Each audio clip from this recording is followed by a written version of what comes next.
a todos. Nos encontramos un año más en Cuaresma, ahí aproximándonos a la semana más grande de la celebración de los cristianos, la Semana Santa. Como cada año, nuestro vocal de formación nos ofrece una pequeña convivencia fraterna entre todos los asistentes y de esta manera redescubrir y vivir la Cuaresma hacia la Pascua. Y sin más preámbulos, doy el paso a don Andrés Palma. Muchas gracias, María. Me preguntaba antes Rafa, bueno, ¿de qué nos va a dar hoy la conferencia? Digo, es que esto no va a ser una conferencia, esto va a ser una conversación casi entre amigos y hermanos, una cosa más sencilla, ¿no? Así es que hablar de conferencia como que me ponía así, ¿no? Entonces, es una cosa más sencilla. Yo, la reflexión que quería haceros, ya sabéis que las hermandades, concretamente la hermandad de San Rogelio, tienen sus estatutos establecidos la necesidad de hacer un programa de formación.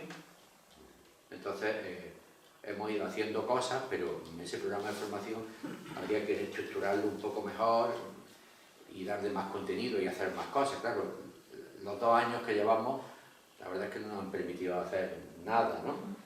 Yo recuerdo que hace ya 3 veranos, ¿no? Cuando entró la nueva junta, y recuerdo que nos pasamos una mañana entera allí hablando allí en el bar del Peri, y yo tenía muchas ideas y muchas cosas, y luego vino lo que vino y eso se ha quedado en la mitad, pero bueno. En ese marco, y por supuesto siempre abierto a todo el mundo, es un poco en el que se plantea esta cuestión. Por eso es muy importante, yo se lo decía así a Mari, que participemos en estas cosas, porque es que lo necesitamos. El sábado pasado, yo mismo, con el grupo de matrimonio en el que participo en mi parroquia, somos distintos grupos de matrimonio y tanto en Cuaresma como en Adviento tenemos un retiro que dura un día entero.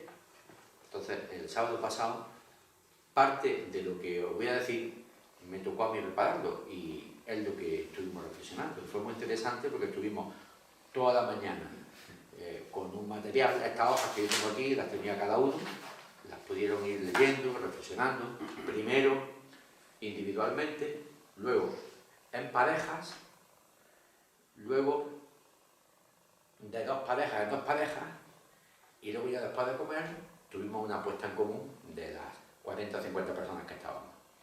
La verdad es que fue muy interesante, ¿no? Entonces, aprovechando esas ideas y esas cosas, yo os quería decir unas cuantas ideas, sencillicas, pero para que nos puedan ayudar. A mí el primero. Mira, el año pasado, recuerda, Marí, que tuvimos una charla de Cuaresma, pero fue virtual, y estuvimos un grupito muy pequeño, pero la recuerdo yo porque fuimos poquitos, ¿acordáis lo que estuvisteis? Pero fue muy intensa, ¿no? Entonces, este año vamos a seguir profundizando en aquello que dijimos. Todos hemos vivido ya muchas Cuaresmas, hemos oído hablar muchas veces de la Cuaresma, pero quizás es importante que nos hagamos la pregunta, ¿y por qué celebrar la Cuaresma? ¿Qué sentido tiene eso? ¿Eso de dónde viene? ¿Eso quién lo ha inventado? Yo quiero dar unas pequeñas pinceladas para que entendáis cómo surgió lo de la Cuaresma. Las primeras generaciones de cristianos, bueno, la primera es que estuvieron con Jesús directamente, ¿no?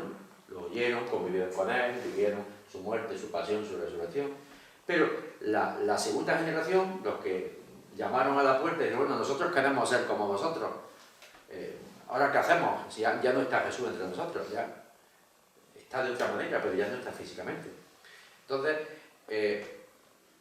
fueron organizando todo un proceso que duraba, según los sitios, 2 o 3 años, y después de ese proceso, que se llamaba catecumenado, siempre, por supuesto, personas mayores, adultas, en la noche de Pascua, en la vigilia pascual, todos los que se habían estado preparando esos 2 o 3 años, se bautizaban, se confirmaban y hacían la primera comunión.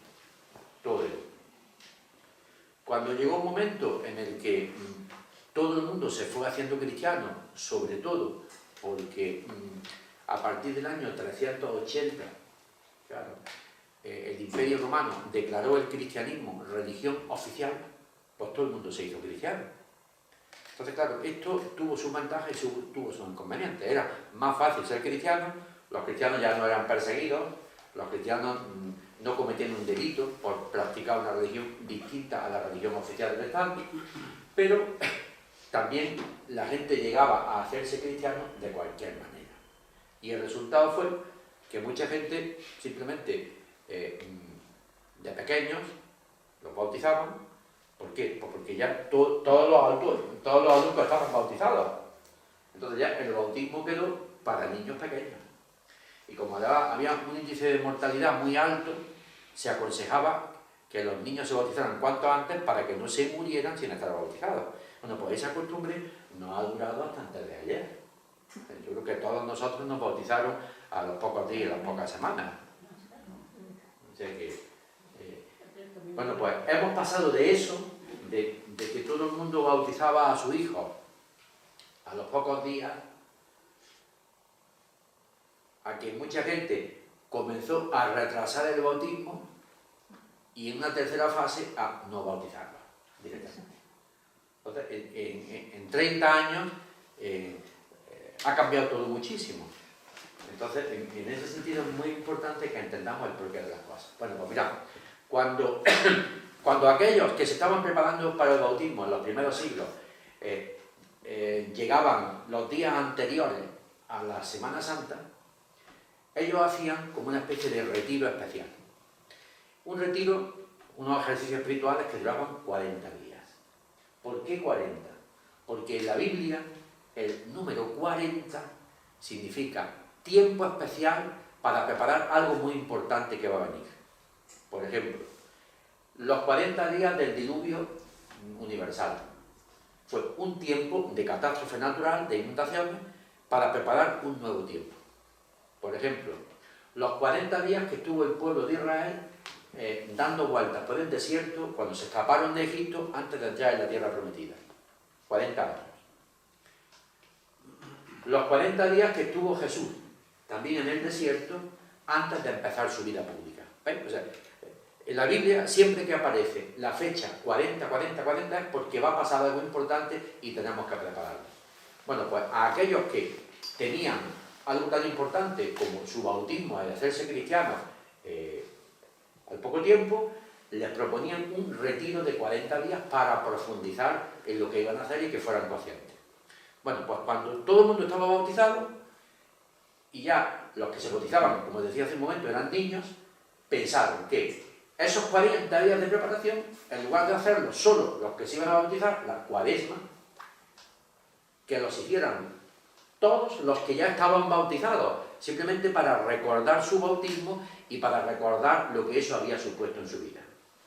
Bueno, pues esto, con el paso de los siglos, se fue deteriorando y se fue convirtiendo pues simplemente en un tiempo de penitencia, en un tiempo muy serio, en un tiempo muy triste, en un tiempo de confesar, en un tiempo... Pero la gente al final ya no sabía ni por qué se hacía eso, ni qué sentido tenía.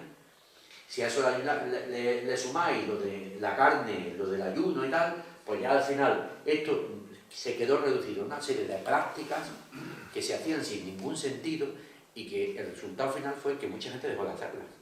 Y hasta incluso se acaban riendo de eso. Lo de la carne, lo de otra. ¿Por qué? Porque cuando las cosas pierden su sentido y cuando dejamos de vivirlas con toda la fuerza, pues se convierte en una caricatura.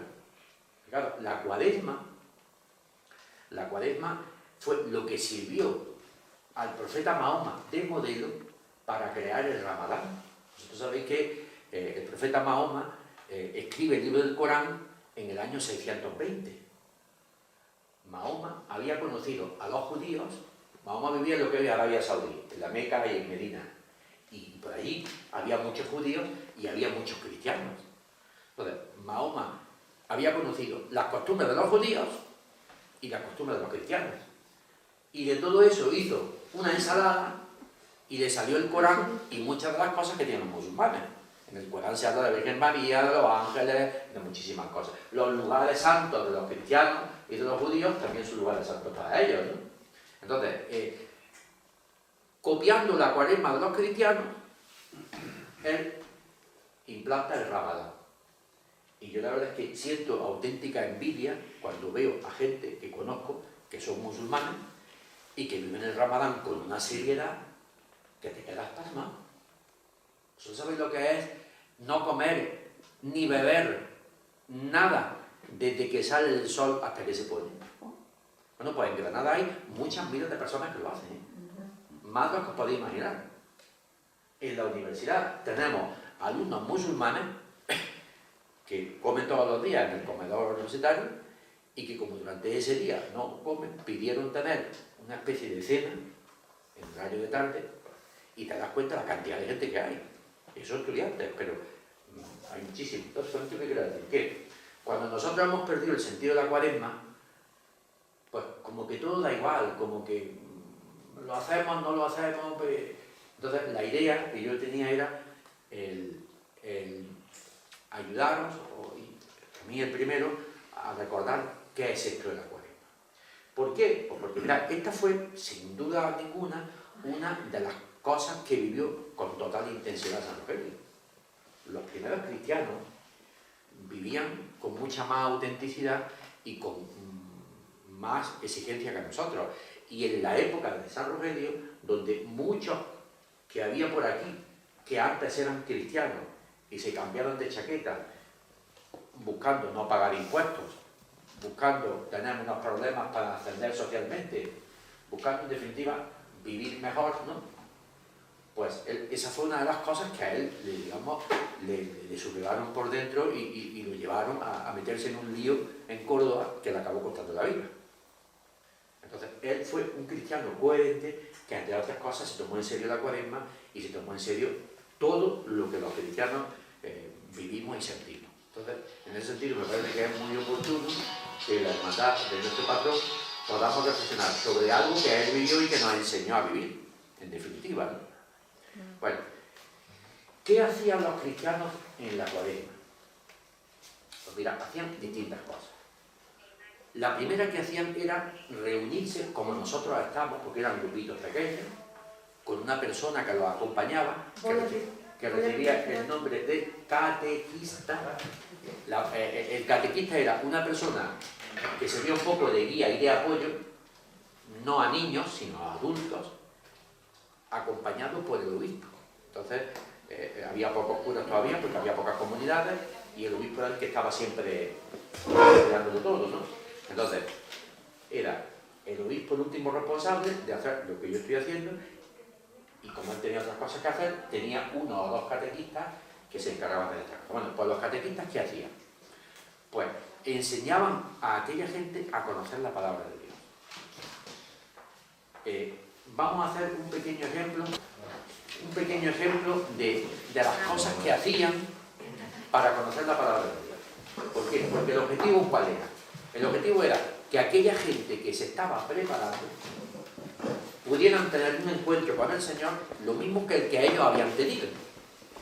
Entonces, había 3 evangelios que son los que se leen. Sabéis que las lecturas de la misa van rotando cada 3 años.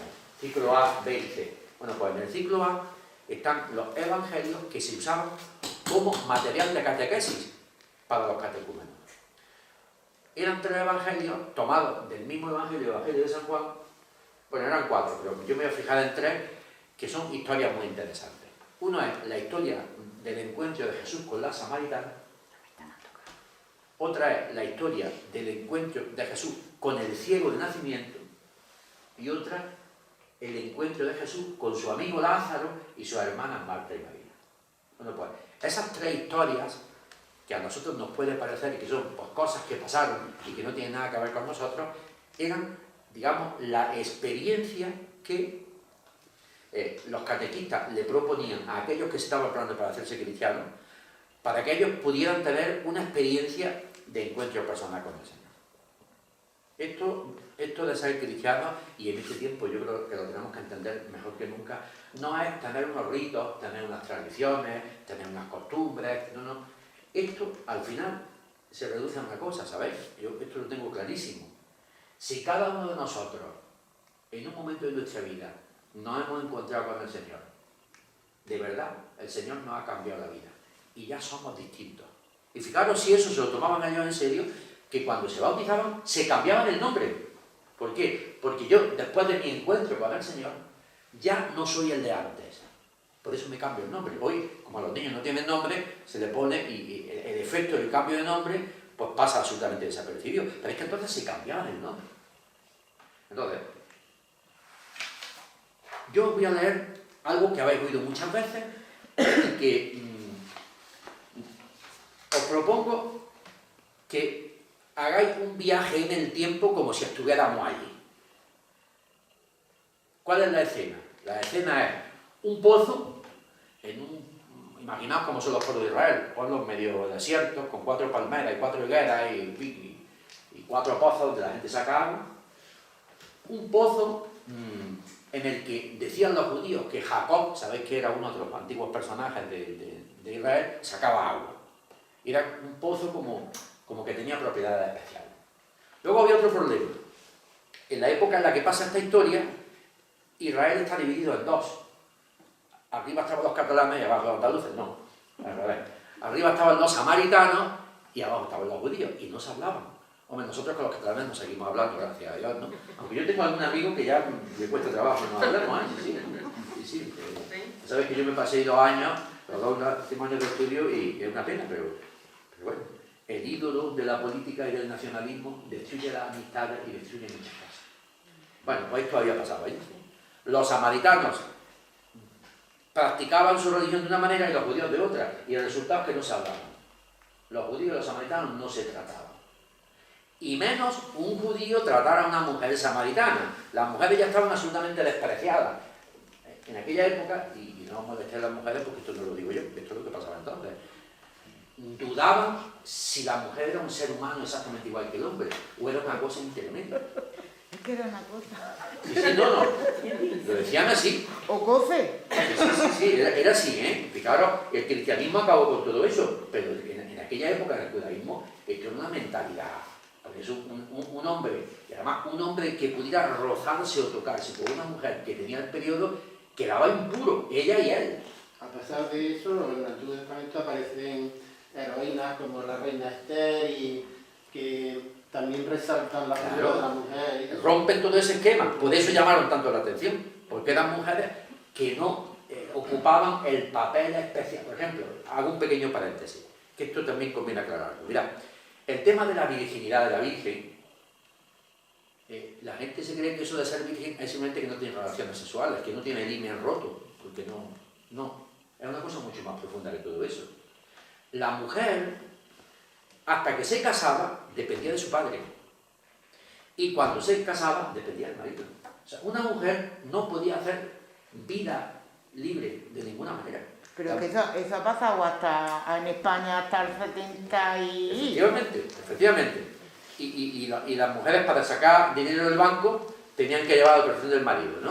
O sea que, pero voy a esto. O sea, es que entonces es que a nadie se le ocurría ponerlo en cuestión, porque todo el mundo lo veía normal. Bueno, pues Jesús rompe con todas esas historias. Por eso los cristianos empezaron a tener muchos problemas. Bueno, pues en ese contexto, fijaros, en el que un judío que se consideraba superior a una samaritana, pues pasa esta historia, ¿no? Voy a poner de pie, ¿no? Dice, llegó Jesús a una ciudad de Samaria llamada Sicar, cerca del campo que dio Jacob a su hijo Josué. Allí estaba el pozo de Jacob. Imaginaos, ¿no? Cerramos los ojos y vemos un pozo con 4 higueras, con una palmera, y la gente yendo y viniendo. Allí estaba el pozo. Claro, los pozos eran con una cuerda y con una carrucha, sacando agua. Jesús, cansado del camino, estaba allí sentado junto al pozo. Se sienta, es el pozo. Era hacia la hora sexta. ¿Sabéis qué hora es la hora sexta? como las 12 de la mañana. La tercia son las 9, la sexta a las 12 y la nona a las 3. Porque era la hora de medir, o sea, como allí estaban los romanos, habían implantado su calendario. Pues entonces ponen las horas romanas. Las horas sextas eran como las 12. Vosotros imaginaos a las 12 de la mañana, en un lugar como este, seguramente hacía 40 grados. El carrín que había, ¿no? Cantando los grillos y la chicharra, bueno, no la chicharra, ¿no? Si Jesús venía andando, vendría sudando, y si la mujer venía con el cántaro desde un sitio lejos a coger agua, pues imagínate cuando las mujeres subían desde el otro del pueblo hasta el Pilareno, ¿no? Llegaban sudando. Bueno, pues llega una mujer de Samaria a sacar agua, y Jesús le dice: dame de beber. Es normal que el hombre le mande a la mujer, porque las mujeres, aunque no fuera su marido, ¿vosotros os imagináis que ahora alguien le dijera: Tere, dame de beber? ¿Veis? Te van a tomar bien. Es para que os metáis en el ambiente, porque esto, es que si no entendemos lo que significa esto, ¿no? Dame de beber. Los discípulos de Jesús, porque él siempre iba con un grupo, sus discípulos se habían ido al pueblo a comprar comida, por eso estaba allí Jesús, esperándolo sentado debajo de una higuera y allí sentado en el pollete del pozo. Claro, la mujer se quedó absolutamente alucinada. ¿Cómo no dado Marta me dice a mí que yo le lleve, no? ¿Me entendéis? ¿Feliz? Y viene una de ellas, viene un taba rico y le dice: venga, tú, no habrá que nadie a la Marta.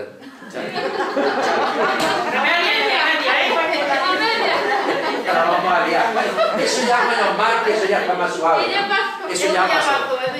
Pero ¿me entiendes, no, Feliz? O sea que, dice, ¿cómo tú, siendo judío, me pides de beber a mí, que soy samaritana? Y dice el texto, porque los judíos no se trataban con los samaritanos. ¿Cómo me pides tu agua? Jesús se queda pensando y la mira y le dice: si conocieras el don de Dios y quién es el que te pide, el que te dice dame de beber, le pedirías tú a él y él te daría agua viva. ¿Cómo se quedó el cuerpo a aquella mujer? Dice: este tío sale de la cabeza. Me está pidiendo agua y yo le digo esto, él me dice que él tiene agua, pero bueno, esto está loco perdido. No, la mujer lo que ha dicho que los 40 grados le había afectado. Efectivamente, que está como Putin, se le ha ido la pelota. No, Putin es peor, eso ya no, es que no tiene comparación ya con nada. Dice, le pedirías tú a él y él te daría agua, agua viva. La mujer le dice: Señor, si no tienes cubo y el pozo es hondo, ¿de dónde vas a sacar el agua? Te estás quedando conmigo, o sea, me estás pidiendo agua, ella me dice que tú tienes, pero no, ¿cómo vas a sacar el agua? O sea, una conversación un poco de absurdo, ¿no?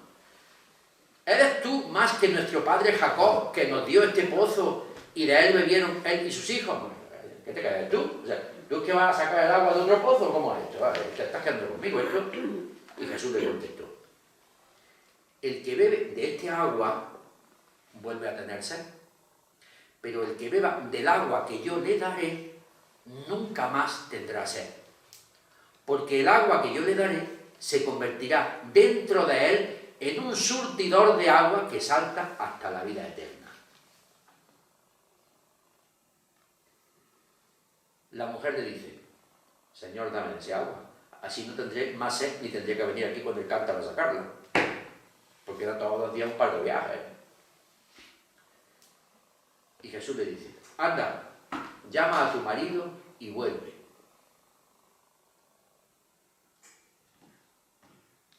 La mujer dice: no tengo marido.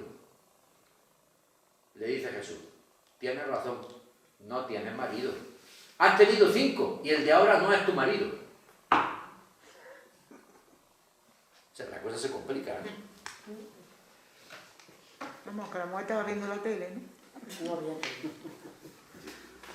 Y dice la mujer: en eso has dicho verdad. Por eso veo que tú eres un profeta. Ya la mujer se vio retratada. O sea, vosotros imaginaos en aquella sociedad terriblemente machista una mujer que ha pasado por la mano de 4 tíos. Eso tenía que ser lo más humillante, porque además, sabéis que había otra ley, que esto no lo sabemos si pasó, tenían la costumbre, porque claro, cuando una mujer se iba de su casa, se iba con el marido y se quedaba viuda, la familia suya se desentendía, pero es que la familia del marido también. Entonces, como un, digamos, como un gesto de humanidad, el cuñado tenía la obligación de casarse con ella. Eso se llamaba la ley del levirato, que eso a nosotros nos parece un disparate. ¿Vosotros imagináis que hubierais tenido que casar con vuestro cuñado? Es que es mejor no pensarlo, ¿no? No, mejor no pensarlo, ¿no? Así. Bueno, pues era una obra de caridad, para que no te quedaras en la calle. Como decían. Hicieron un apaño que la recogió, ¿no? Nosotros todos conocemos casos de gente que ha hecho un apaño para recoger a alguien. A veces han salido bien y otras veces han salido como... Os contaré yo algunos de los últimos apaños que conocí, que aquello acabó como Rosario de la Aurora. Pero... Bueno, que la mujer reconoció que su situación era un auténtico caos. Por eso le dice, tú eres el profeta. Los judíos, ¿a quién le llamaban profeta? Al que ellos no entendían que le estaba hablando en nombre de Dios. Aquella mujer reconoció que Jesús era alguien especial. Dice, nuestros padres dieron culto en este monte, y vosotros decís que el sitio donde se debe dar culto está en Jerusalén. O sea, los samaritanos tenían su monte y los judíos tenían el suyo. Jesús le dice, créeme, mujer, se acerca la hora en que ni en este monte ni en Jerusalén adoraréis al Padre. Vosotros adoraréis a uno que no, vosotros adoráis a uno que no conocéis. Nosotros adoramos a uno que conocemos, porque la salvación viene de los judíos. Pero se acerca la hora, y ya está aquí, de que los verdaderos adoradores adorarán al Padre en espíritu y en verdad. O sea, que tu virgen es mejor que la mía, que tu cofradía es mejor que la mía, que tú no... No, déjate de historias. Hay que tomarse esto con otro enfoque, en espíritu y en verdad. Porque quien se pierde en esto, en este monte o en el otro, es que no se ha enterado de nada. Y fijaros lo que dice la mujer. Sé que va a venir el Mesías, o sea, quien Dios va a mandar para salvarnos, el Cristo. Cuando venga, Él nos lo dirá todo. Efectivamente, tú llevas razón. Y yo tengo un lío en mi cabeza muy gordo, que nos lo explica el Mesías. Jesús le dice, yo soy el Mesías. Y en esto llegan los discípulos que habían ido al pueblo. Y primero, los discípulos se extrañan de que esté hablando con una mujer, y más samaritana, que tenía un dialecto distinto, ¿no? Por eso sabían que era samaritana. Se extrañaban de que estuviera hablando con una mujer, aunque ninguno lo dijo, se callaron por respeto. ¿Qué le preguntas o de qué hablas? La mujer entonces dejó su cántaro, se fue al pueblo y le dijo a la gente, venid, venid, he visto a un hombre que me ha dicho todo lo que he hecho. ¿Será este el Mesías? O sea, la mujer se fue alucinando y dice, este tío, ¿cómo sabe que yo tengo 5 maridos? ¿Qué cosas me ha dicho? Pues este es el Mesías. Salieron del pueblo y se pusieron en camino a donde estaba él. Mientras tanto, sus discípulos le decían, maestro, come, que hemos ido a comprar. Él les dijo, yo tengo un alimento que vosotros no conocéis. Y los discípulos, más perdidos que carne de azúcar, decían, es que la va a traer alguien de comer, que tampoco se enteraban. A la mujer la desconcertó, pero es que a los apóstoles también lo desconcertó. Jesús les dice, mi alimento es hacer la voluntad del que me envió y llevar a término su obra. ¿No decís vosotros que faltan todavía 4 meses para la cosecha? Yo os digo esto, levantad los ojos y contemplad los campos, que están ya dorados para la siega. El segador ya está recibiendo salario y almacenando fruto para la vida eterna, y así se alegran lo mismo, el sembrador y el segador. Con todo, tiene razón el proverbio, uno siembra y otro siega. Yo os envié a segar lo que no habéis trabajado. Otros trabajaron y vosotros entrasteis en el fruto de sus trabajos. En aquel pueblo muchos samaritanos creyeron en él por el testimonio que había dado la mujer. Me ha dicho todo lo que he hecho. Así, cuando llegaron a verlo los samaritanos, le rogaban que se quedara con ellos, y se quedó allí 2 días. Todavía creyeron muchos más por su predicación, y decían a la mujer: ya no creemos por lo que tú nos has dicho, nosotros mismos lo hemos visto y oído, y sabemos que Él es de verdad el Salvador del mundo. Bueno, mira, esta historia, evidentemente, es el resumen de un proceso que debió pasar en 10 o 15 días, por lo menos. Aquí, ¿cuál es la historia? La samaritana es una mujer, pues como todos nosotros. Pero yo lo que no entiendo es una cosa, sí. que la mujer estaba en desprestigio como la creyeron. Buena pregunta. Buena pregunta. Porque si no, la del pueblo efectivamente, ahora llega pregunta. diciendo y le pueden... Pues yo no tengo la respuesta exactamente, Tere, pero a mí lo que se me ocurre es que cuando tú ves que alguien te cuenta algo que le ha impactado, que lo ha vivido de verdad, como mínimo te lo piensas y dices, bueno, a ti te ha pasado algo. A ti, todos tenemos personas de las que no nos fiamos, de que parece que siempre están de chiste y de broma, pero cuando le pasa algo gordo, se le nota en la cara, ¿no? Lo transmiten. Pues yo creo que esto fue lo que pasó con esta mujer. Esta mujer debió pensar que esto es un resumen de una historia que pasó a muchos días, ¿no? Porque San Juan lo que quiere es resumir esa historia para que ahora, por ejemplo, nosotros aquí, 2000 años después, nos pongamos en la piel de toda esta gente y digamos, es que yo soy como la samaritana, yo soy como los del pueblo, yo como soy. Entonces, ese era un poco y eso fue lo que nosotros el sábado estuvimos haciendo. Digo, vamos a ponernos en la piel de la samaritana. Entonces, primero, aquella mujer, ¿cómo tendría que ser su vida? Pues tenía que ser terrible. O sea, una mujer que ya ha pasado por 5 fracasos matrimoniales, no nos dice si fue porque se quedó viuda o porque la abandonaron, porque sabéis que los judíos tenían muy fácil el repudio. El marido podía repudiar a la mujer, comunicarlo a la sinagoga, y la mujer no tenía nada más que decir, tenía que aguantarse. O sea, era una mujer, y fíjate que bien viene a hablar esto después del día 8, una mujer víctima de la sociedad, víctima de una sociedad totalmente patriarcal, machista, víctima de la injusticia. Bueno, pues, cuando aquella mujer que ya se había resignado a su vida, porque ¿qué podía esperar una mujer? ¿Que iban a cambiar las cosas? Aquella mujer dijo, esto es lo que a mí me ha tocado, y tengo que ir tirando, y tengo que aguantarme, pues porque, bueno, todos, lamentablemente hemos conocido muchos casos de parejas donde ha habido maltrato, ha habido 20.000 cosas, y la gente se callaba, aguantaba, y ¿dónde voy a ir ahora, no? Y si nos paramos a pensar, todos podríamos decir varios ejemplos, ¿no? Unos más cercanos y otros más lejanos. Entonces, pues esta era la situación de esta mujer. O sea, era una mujer que la vida le había golpeado duramente, personalmente, pero es que además los perfectos, los judíos, la despreciaban, diciendo, nosotros somos mejor que tú. Entonces, fijaros cuántas situaciones. Una vida normal, llena de problemas normales, llena de sufrimientos, una vida además rutinaria, porque aquella mujer iba todos los días a sacar agua del pozo, siempre lo mismo, siempre igual, allí no había novedad, no había aliciente, ¿dónde iba a ir? Y encima serían gente más pobre que las ratas, porque vivir en un poblacho de aquellos era lo peor que podía haber. Una vida muy dura, una vida rutinaria. Una mujer como prototipo de la gente marginada y de la gente excluida. ¿Qué pinta Jesús? Jesús, el diálogo es como si de pronto Jesús le pusiera un espejo a aquella mujer. Y aquella mujer cae en la cuenta de lo que está pasando. Es verdad, yo soy esa. Dame de ese agua. O sea, esto es un proceso que se dio en su vida diciendo, estoy hecha polvo, yo no sabía ni explicar lo que a mí me pasaba, y tú me has ayudado a entender en mi vida, a descubrir cuáles son mis problemas, y encima me ha abierto una puerta para que yo salga de la situación de bloqueo en la que me encuentro.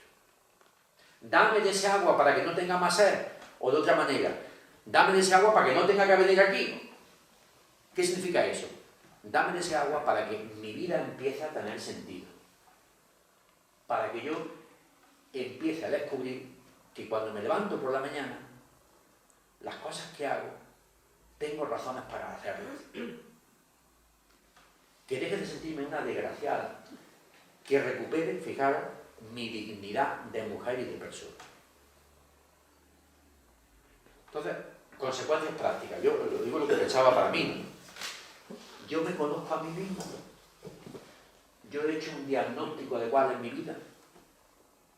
Porque esta mujer hizo una revisión, se puso en el espejo y se descubrió cuáles son mis fracasos, cuáles son mis frustraciones, cuáles son las situaciones que me bloquean, por qué no soy feliz, cuáles son mis rutinas, qué es lo que me pesa, qué es lo que me quita la alegría. La lista podría ser muy larga. Bueno, pues, al final, todo eso, ¿con qué se resume? Tengo sed. El agua que bebo de este pozo y de este cántaro no me quita la sed. Segunda pregunta que yo hago. ¿Qué agua estáis bebiendo? ¿El agua os está quitando la sed? ¿Estamos bebiendo agua del pozo que Jesús nos da o estamos bebiendo agua del charco del camino? Esa sería la pregunta. ¿Qué agua apaga mi sed todos los días? ¿Dónde bebo agua? Tercera cosa, aquella mujer descubre su realidad y de pronto cae en la cuenta de que aquel es el Mesías. O sea, ¿qué es el Mesías? El que viene de parte de Dios para darle sentido a mi vida. Es el Salvador. Fijaros, todos hemos aprendido desde chiquitillos, el Señor murió en la cruz para salvarnos. Si yo os preguntara ahora, no lo voy a preguntar, pero ¿a ti de qué te ha salvado el Señor? ¿De qué? Venga, cuéntamelo. Porque si tú no me sabes decir de qué te ha salvado, esto es una mentira, esto es un rollo, esto es una comedura de coco que aquí te han dado los curas y la iglesia. ¿A ti de qué te ha salvado? Venga, cuéntame. Que le pongas nombre a las cosas. ¿De qué te ha salvado?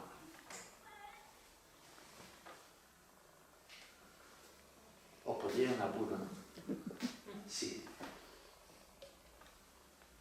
¿Por qué los que se estaban bautizando comentaban este texto y este texto le dedicaban varias semanas? Para entender que el encuentro con Jesús, para mí, es una experiencia que me salva. Para mí es descubrir un agua que me quita la sed. Y si yo no he descubierto en Jesús el agua que me quita la sed, pues no me he enterado de nada. Pero es que fijaros, si esto, dando un salto, lo aplicamos, no tenemos tiempo de leerlo, sería precioso, a la experiencia del ciego de nacimiento. Mira, esa es una historia tristísima. El ciego de nacimiento era un niño que nació ciego y desde que empezó a andar, sus padres lo pusieron en la puerta del templo, porque era el sitio más transitado, a pedir limosna. O sea, aquel niño estaba condenado a ser un maldito, porque además los judíos pensaban que las personas que tenían una enfermedad, eso era un castigo de Dios, porque estar ciego, estar cojo, era algo que tú habías hecho o tus padres y Dios te había maldecido, por lo cual, además de la desgracia de ser ciego y de no ver, encima te despreciaban porque te decían, algo habrá hecho. O sea, el ciego es el prototipo de persona marginada, de maldita, de persona que está lejos de Dios. Y Jesús se acerca al ciego, y el ciego ve. Y en el caso de Lázaro, exactamente igual. Lázaro era el amigo de Jesús, eran los coleguitas con los que Jesús se iba a descansar en un pueblecillo que se llamaba Betania, el cortijo de la Fuente de Madrid, donde se iban a la piscina a echar sus raticos. Bueno, pues, Marta y María, que eran las amigas, le mandan recado y no vienen. Y cuando Jesús viene ya se ha muerto. Y le dicen, hombre, si hubieras venido, no se hubiera muerto mi hermano. Esa historia también es muy bonita, porque en el fondo, ¿qué es lo que nos quiere decir? Que cuando nos pasa lo peor que nos puede pasar, cuando tenemos la experiencia que yo ya he tenido contigo, por ejemplo, sin ir más lejos, Jesús también se hace presente. Y al silencio, al absurdo, al vacío y al sinsentido de la muerte, Jesús le da una salida. Evidentemente, Lázaro salió de la tumba y después se volvió a morir, porque una cosa es revivir y otra cosa es resucitar, ¿no? Entonces, con estas tres experiencias, Jesús es el agua, Jesús es la luz, y Jesús es la vida es con lo que yo quiero que os quedéis esta tarde, porque si nosotros, el día que nos bautizaron, y después la formación que hemos ido teniendo con nuestros padres y nuestros padrinos, esto que yo estoy diciendo, los primeros que lo tenían que haber dicho eran vuestros padres y vuestras padrinas. Porque el día que os bautizaron, no sé, aquí ¿quién os bautizó? Don Jesús Osuna, por una parte, ¿no? No, a mí me bautizaron cuando la guerra. Y me bautizaron el día que fue la misa de mi abuelo a los 4 Pues entonces era don Francisco, el cura que había entonces se llamaba don Francisco. Sí, Don Francisco, Leiva, don Jesús Osuna, después don José Leiva, luego hubo varios coautores ahí entre medias, don Ramón Matute, en fin, hubo varios. Don Celestino, luego ya vino don José Leiva, que don Celestino el pobre también murió malamente, igual que Matute. Don José Leiva, don José Ortega, don José Antonio, etc. Bueno, pues todo eso, a vosotros no sé quién os bautizó, ¿os acordáis? Don Javier. Don Javier, que ya fue, son los pipi ahora. Yo creo que mi sería de Jesús. Creo yo, pero yo tampoco lo sé. Pues, fuera el cura que fuera, Yo me bauticé en Montefrío. pues entonces, bueno, pero Montelló se tirando don Torcuato, en aquella época estaba don Torcuato, ¿veis? No, Torcuato vino después que... Vaya por Dios. Bueno,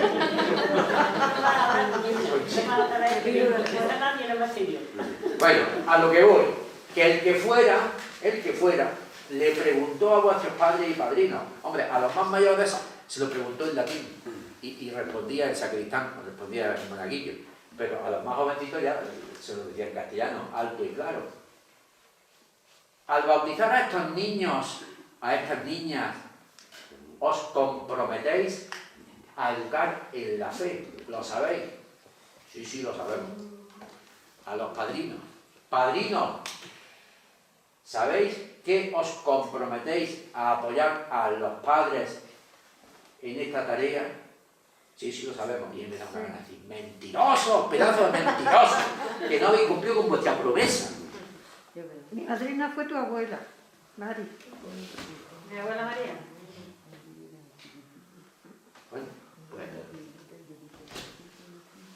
yo no voy a decir que fue mi madrina porque no tuve la suerte primero, me enteré ya de muy mayor, y segundo, jamás se ocupó de esto.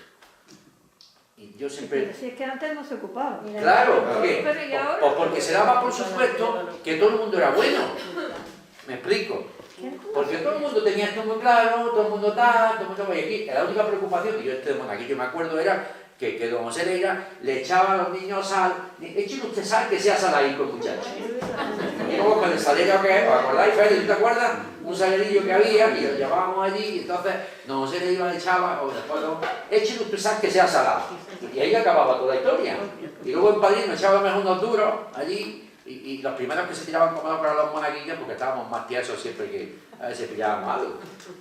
Y ahí acababa todo. Entonces, con esto que os quiero decir, que hemos sido demasiado ingenuos y hemos pensado que esto funcionaba solo. Y esto no funciona solo. ¿Por qué? Pues porque esto es un proceso, es un camino de conversión, es un camino de encuentro con el Señor. Entonces, no me quiero tampoco alargar mucho, la idea era esta.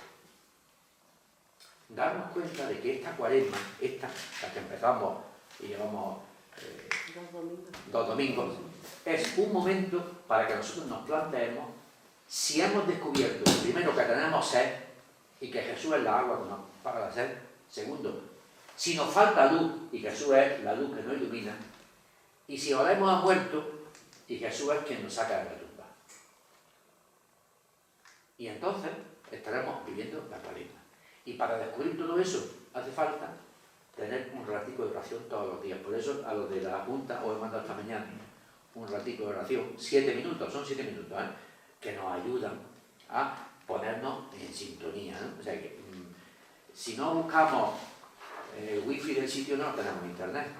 Bueno, pues la oración es la conexión con el wifi del agua de la vida, que no llega todos los días, y hay que echarle un ratico todos los días. Vosotros pensáis, ¿en qué gasto yo mi tiempo todos los días? Bueno, pues la pregunta es, de todo mi día, de todas mis horas, ¿cuánto tiempo lo dedico a esto? nos llevamos la sorpresa de que dedicamos esto. Es un tiempo, en la medida en que nos damos cuenta de que en nuestra casa hay muchas cosas que se parecen a la ceniza. ¿Por qué creéis que el miércoles de ceniza nos pusieron la ceniza en la cabeza? Para recordarnos que en nuestra vida hay mucha basura y que hay que limpiarla porque valemos mal, porque manchamos. Entonces tenemos que darnos cuenta de las cosas. El pozo lo hemos llenado de trastos viejos. Entonces, por más cacharros y más cosas que tenemos, ¿cómo va a salir agua limpia de ahí? Si el pozo está cegado. Bueno, pues es un tiempo de cambio. La palabra conversión significa cambio. ¿Por qué? Pues porque nos miramos en el espejo y nos damos cuenta de que estamos. Es un tiempo de ayuno. Es un tiempo de limosna. Lo del ayuno, ¿qué es? Pensar qué es lo que yo necesito para alimentarme. Y a lo mejor de lo que tengo que ayunar no es de una pechuga de pollo a la plancha, que a lo mejor es lo que tenemos que comer. Lo digo por mí mismo, ¿no? Por las necesidades. A lo mejor de lo que tengo que ayunar son de otras cosas. Y que cada uno vea de qué tiene que ayunar.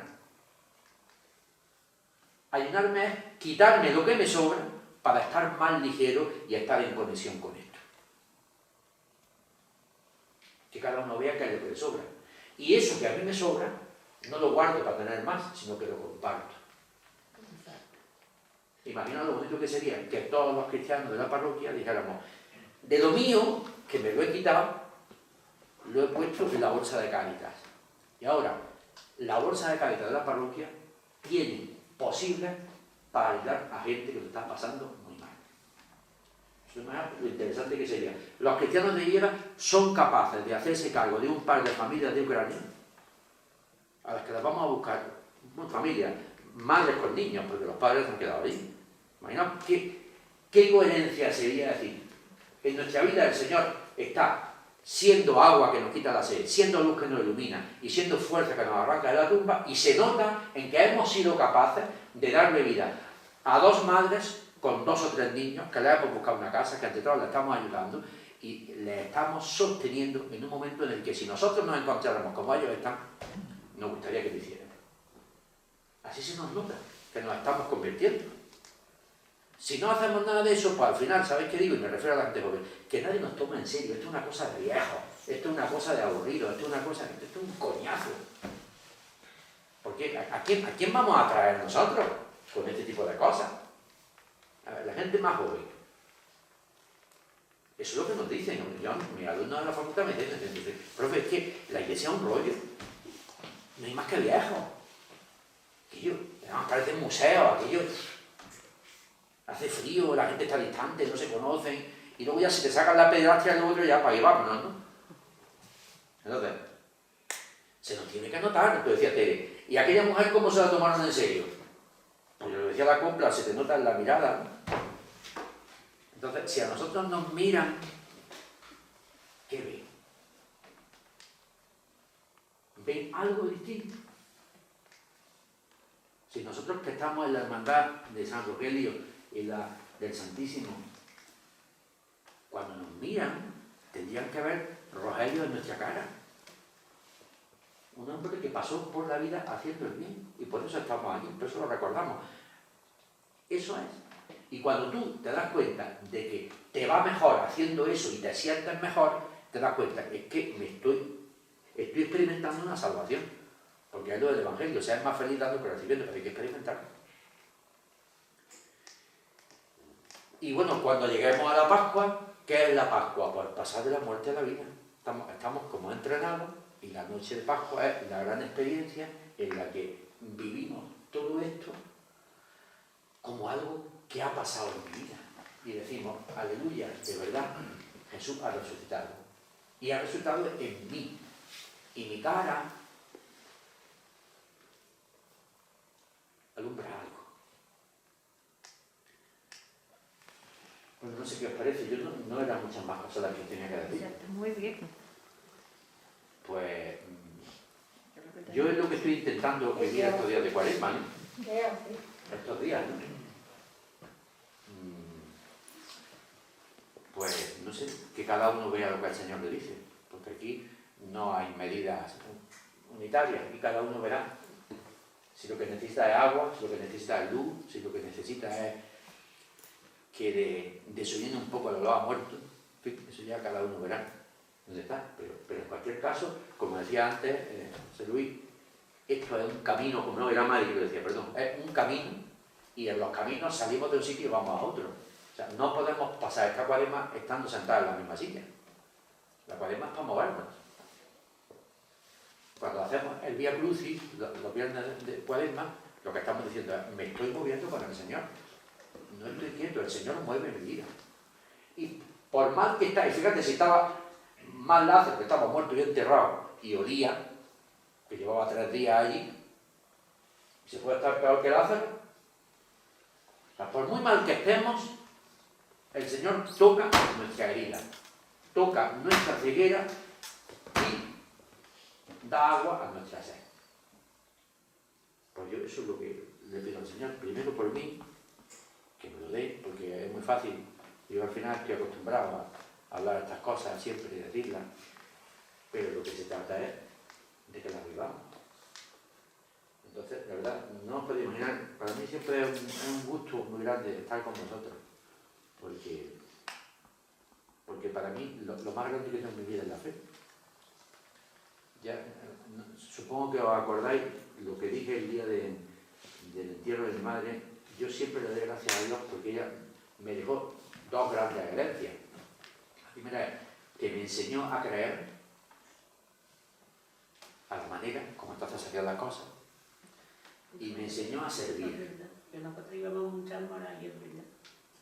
Ella me enseñó a creer y me enseñó a servir. Y son los 2 grandes tesoros que yo espero dejarle a mi hija. A creer y a servir. Porque a mí eso me hace sentirme muy bien. Yo no sé si lo hago bien o mal, yo casi tiendo a pensar que lo hago mal.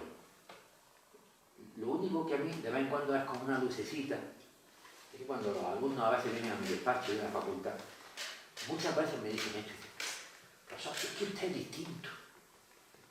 No sabemos por qué, pero usted es distinto. Digo, sí, ¿por qué?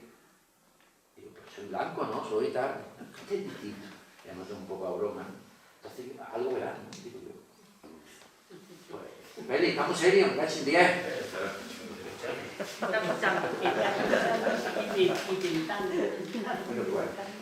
Pues que aquí no hay nadie más que nadie. Y yo lo que quiero de verdad es que nos tomemos en serio estas cosas. No porque yo lo quiera, sino porque yo creo que el Señor nos está llamando. El Señor nos está diciendo, vamos, vosotros habéis pensado que no es ninguna casualidad que estáis hoy aquí. Todos tenemos muchísimas cosas pendientes, muchas obligaciones, muchas historias. ¿Por qué estamos hoy aquí? Pero yo siempre digo, esto es un milagro. El Señor nos ha traído aquí. Igual que el Señor se sentó aquel día en el pozo cuando aquella mujer vino con el cántaro, o aquel día el Señor se paró cuando el niño que estaba pidiendo limosna y que conocía todo el pueblo, o se acercó a casa de sus amigos cuando estaban hechos polvo, pues como ahora mismo están ahí en el tanatorio, la familia de Oteo, y les dio esperanza, les dio algo de protector. Eso es lo único que yo pretendo, que yo pueda ser un pobre instrumento que os pueda recordar que el Señor se sienta en el pollo de vuestra vida, toca vuestros ojos y toca nuestras muertes y nuestras heridas, porque antes de morir no estamos heridos. Las heridas muchas veces nos llevan a la muerte. Pues el Señor puede sanar nuestras heridas.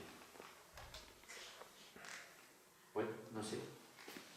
¿Qué más puedo decir? Mariola, que no te veo la cara. Estás detrás de la mesa. Venga, decidme algo a mí vosotros, venga. Que la perfección no existe. Uy. Pero bueno, nadie te está pidiendo que seas perfecto. No, Nadie. tú lo desdimensionas. Dios no nos pide perfección, nos pide predisposición más bien. Eso sí, vale, pero la perfección, como tú has dicho que... Yo, fíjate, Salva, me conformaría con que despertáramos del sueño. Que a veces estamos dormidos y yo no diría más, y anestesiados. Sí. Estamos como anestesiados en otro mundo. ¿Qué trabajo nos cuesta sacar un ratico para todo esto? Yo hoy me puse, os voy a contar un secreto, me puse yo un poco serio hoy con la gente de la hermandad. ¿Qué? Que le dejo. Ah, que me puse un poco serio y digo, tenéis que venir. Que yo creo que de verdad tenemos. Además, yo tengo ese empeño especial y yo no tengo nada en contra de otras hermandades y cofradías, primero porque no las conozco, no sé, pero yo creo que estar en torno a la figura de San Rogelio, recordar su testimonio, es que fue alguien igual que vosotros, igual que nosotros, alguien que vivió las mismas situaciones que vivimos nosotros y encima le pasó aquí arriba abajo, no sabemos dónde, pero a mí todo eso como que me llama mucho, ¿no? El Señor nos está llamando a que el grupo de gente que se reúne en torno a San Rogelio tiene que dar un testimonio especial en el pueblo. Tiene que mantener viva la fe. Bueno, yo no quiero ser catastrofista, ni quiero hablar de perfección, pero, chica, cuando pasen 20 años, ¿qué va a quedar aquí? Pero pregúntale a Putin. No. Como que ella me... No, menos, vamos a dejarlo en 10, vamos a recortar. Bueno, sí, pero esto es tu tema. No, pero es que sí, vamos, no va a quedar nada, bueno, o sí va a quedar. Quiero decir, lo que sí tengo claro es que el tipo de hermandad, el tipo de iglesia y el tipo va a ser distinto. Y eso lo tenéis que construir vosotros. Porque nosotros ya, yo cumplí 60 años en diciembre.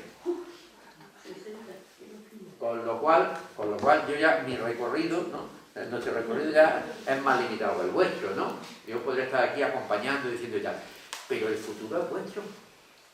Y os digo especialmente a la gente más joven, porque tenéis una gran responsabilidad. Y esto hay que dinamizarlo. Pero además, no porque vayamos a hacer una estrategia, porque vayamos, sino es que tenemos que ponernos a disposición del Señor para que nos pase como a la samaritana. Que he visto al Mesías, que vengáis a verlo, que lo he visto. Si nosotros hemos visto algo, tenemos algo que contar. Y si no, pues hablaremos de la lotería, de si la procesión es por aquí o es por allí, o si tiramos cuadras o no tiramos. Yo creo que hay que hablar de más cosas. Y hay que vivir más cosas. Punto y final. ¿Alguna cosa más? Bueno, pues aquí don José Luis nos diga unas palabras, nos da la bendición final. Pues que muchas gracias porque nos viene bien todas estas reflexiones y aplicarnos el cuento cada día, es decir, que la cuaresma, como has dicho, es seguir adelante y vivirla intensamente, renovándonos y siguiendo lo que el Señor nos va indicando en cada momento, es decir, que es un tiempo estupendo, la cuaresma, de prepararnos y de vivir intensamente nuestra fe y darle gracias y compartirla con los demás. Bueno, pues para que el Señor nos ayude, vamos a rezar para acabar. Si el Señor lo que quiere es que descubramos y sintamos que somos hijos, hijas, hermanos y hermanas, pues que Él reavive su vida en nosotros en esta cuaresma y nos haga responder a la llamada que Él nos está dando. Padre nuestro, que estás en el cielo, santificado sea tu nombre, venga a nosotros tu reino, hágase tu voluntad en la tierra como en el cielo. Danos hoy nuestro pan de cada día, perdona nuestras ofensas, como también nosotros perdonamos a los que nos ofenden. No nos dejes caer en la tentación y líbranos del mal. Y que la Virgen, que fue la primera que vivió estas cosas y siguió en este camino, pues nos acompañe. Dios te salve María. Llena eres de gracia, el Señor es contigo. Bendita tú eres entre todas las mujeres, y bendito es el fruto de tu vientre Jesús. Santa María, Madre de Dios, ruega por nosotros pecadores, ahora y en la hora de nuestra muerte. Amén. Gloria al Padre, Al Hijo y al Espíritu Santo, como era en principio, siempre, por los siglos de los siglos. Amén. porque el Señor nos bendiga, nos guarde de todo mal y nos lleve a la vida.